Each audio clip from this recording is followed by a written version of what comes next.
Oui.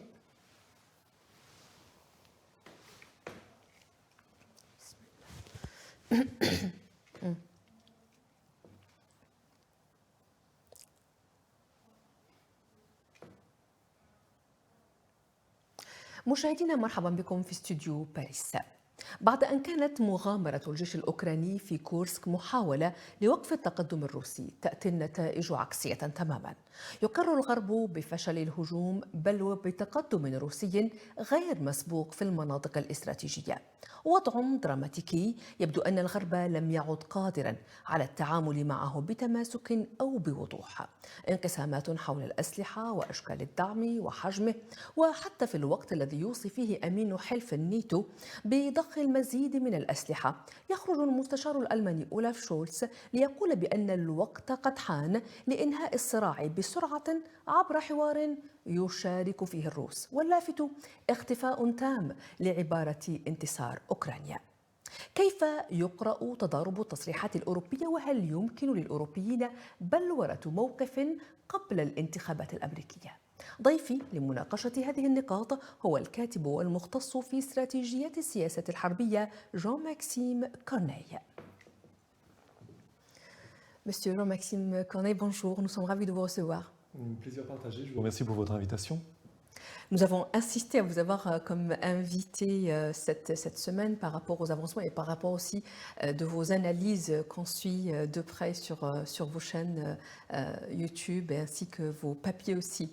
Donc cette situation en Ukraine qui, on va dire, l'action majeure, on va dire, c'est ce qui se passe à Koursk. Cette attaque ou cette aventure, comme les Russes l'appellent, on va dire que les Européens ou les Occidentaux savaient pertinemment qu'elle n'avait pas d'issue, elle était vouée à l'échec. Pourquoi ils l'ont fait?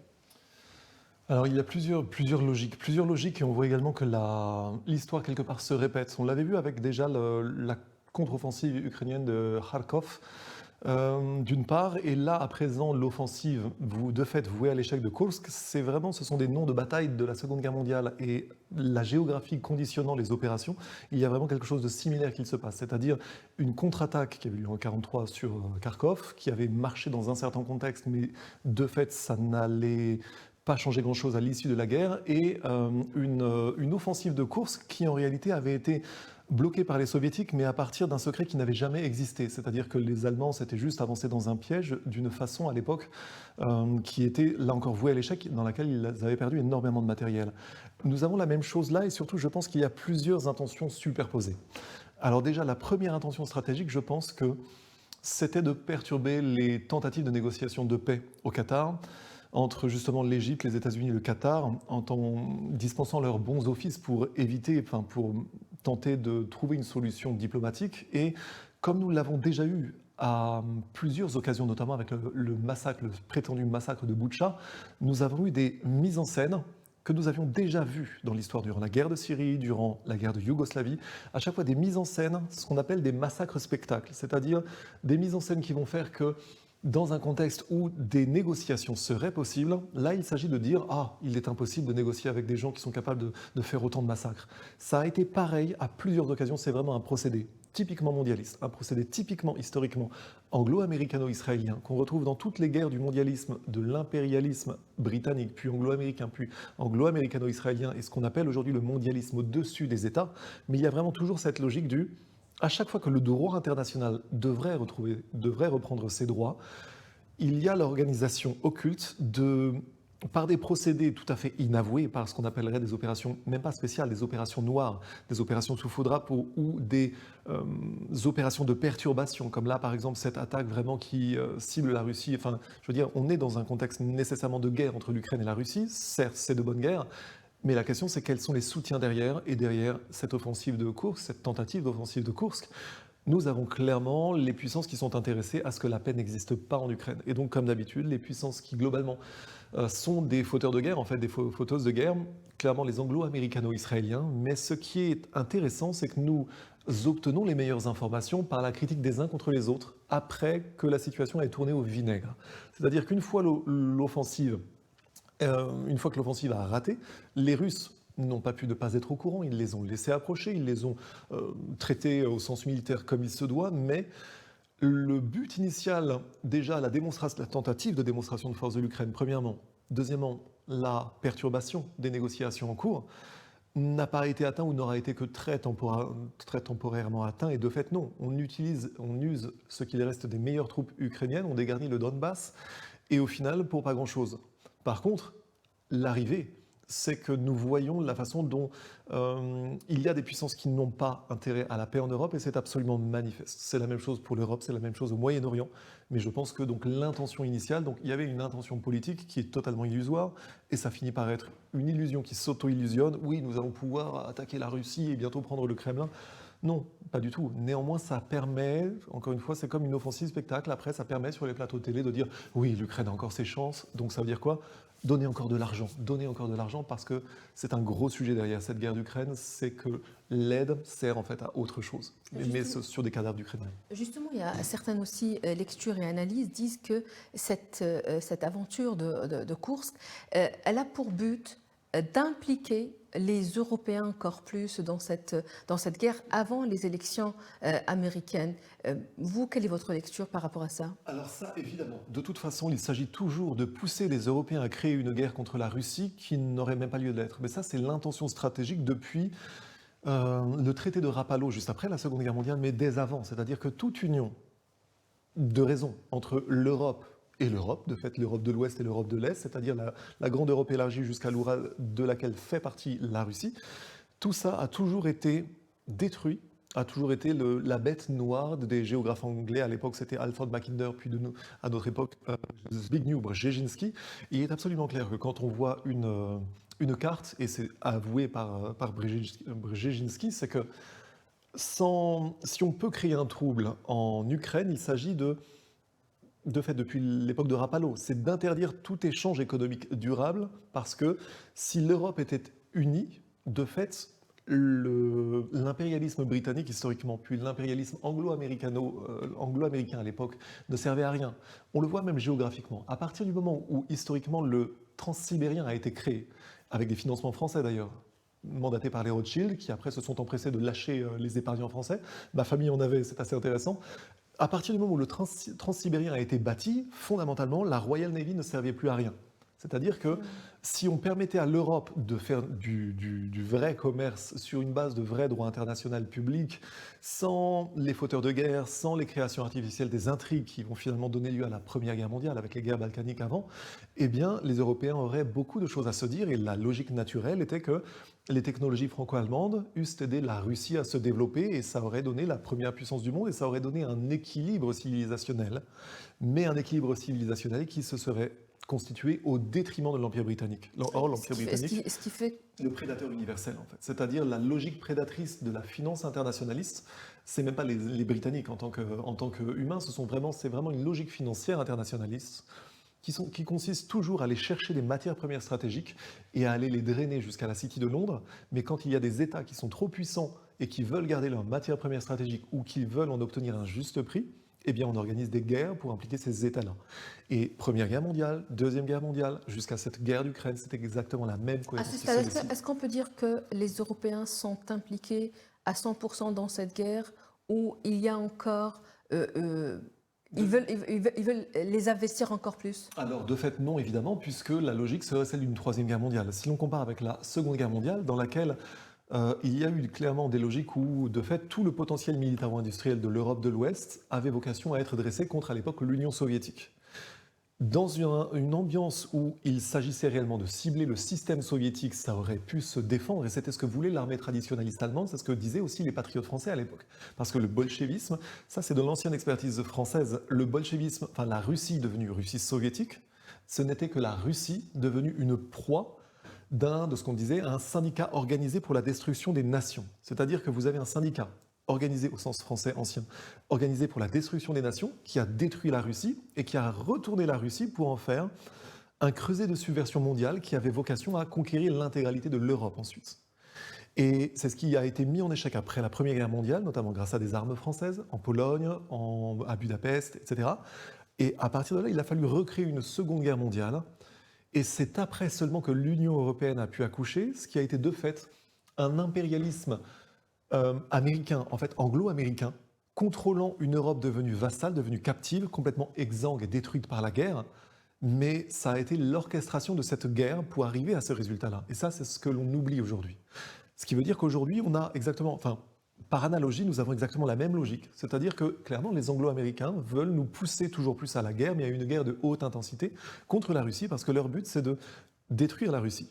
Toute cette guerre est la conséquence du fait qu'ils n'ont pas pu, que la finance internationaliste anglo-américaine, basée à la City et à Londres, avec notamment un facteur lourd qui est, on va dire, la partie la plus matérialiste du judaïsme interne, notamment épicentré à la City et à Wall Street. Ce ne sont pas les juifs, mais c'est une partie de finance devenue complètement déviante, basée sur l'usure. Cette finance-là ne sait générer que des guerres et des crises, qui sont toutes les deux artificielles. Ça fait 300 ans que ça dure, c'est un accident de l'histoire. Mais ça, c'est la logique qu'il faut comprendre derrière, pour comprendre que derrière cette guerre-là, nous avons de nouveau la tentative de dresser, dans une guerre de haute intensité, et ils ne le sont pas encore assez, de dresser les Européens contre la Russie pour détruire la Russie. Et qu'au passage, avec une guerre comme ça, on finance beaucoup, il y a beaucoup de rétrocommissions et beaucoup, ça permet de créer toujours des troubles. Ça s'est passé dans les années 90, mais la logique donc, on crée toujours un État défaillant, on crée toujours des guerres artificielles, et tant que les Européens ne sont pas pleinement engagés pour la destruction de la Russie, nous avons des logiques qui consistent à achever de convaincre les Européens qu'aujourd'hui, il va falloir que chaque Européen prenne son barda et aille directement mener une guerre en Ukraine. Ça n'a aucun sens, sauf si on comprend que c'est une logique de diviser pour mieux régner, tout simplement. Donc, vous nous dites que à ce stade, les Français ou les Européens en général ne sont pas impliqués à 100% dans cette guerre, malgré les armes qu'ils envoient, malgré les mercenaires aussi qu'ils envoient, malgré les positions politiques qui ne sont pas prêtes de changer pour l'instant. C'est ça, nous le voyons d'un point de vue du droit international. Officiellement, l'Europe n'est pas en guerre contre la Russie, alors que tous les jours, ce sont des entorses au droit international qui sont patentes sous nos yeux. C'est-à-dire que normalement, d'un point de vue des canons du droit international, les belligérants ne doivent pas aider les nations en guerre. Au contraire, elles doivent faire en sorte que les combats soient le plus courts possible, mais surtout faire en sorte qu'il puisse y avoir ensuite négociation. Or, il ne peut y avoir de négociation que quand les deux forces des deux côtés sont militairement épuisées, ou bien que l'une des deux a été militairement épuisée, et auquel cas, là, on s'assied à la table de négociation, il y a des bons offices, il y a des accords de cessation des hostilités. En revanche, ce que l'on voit aujourd'hui, mais c'est pas tant depuis la Première Guerre mondiale, c'est que des pays extérieurs à une guerre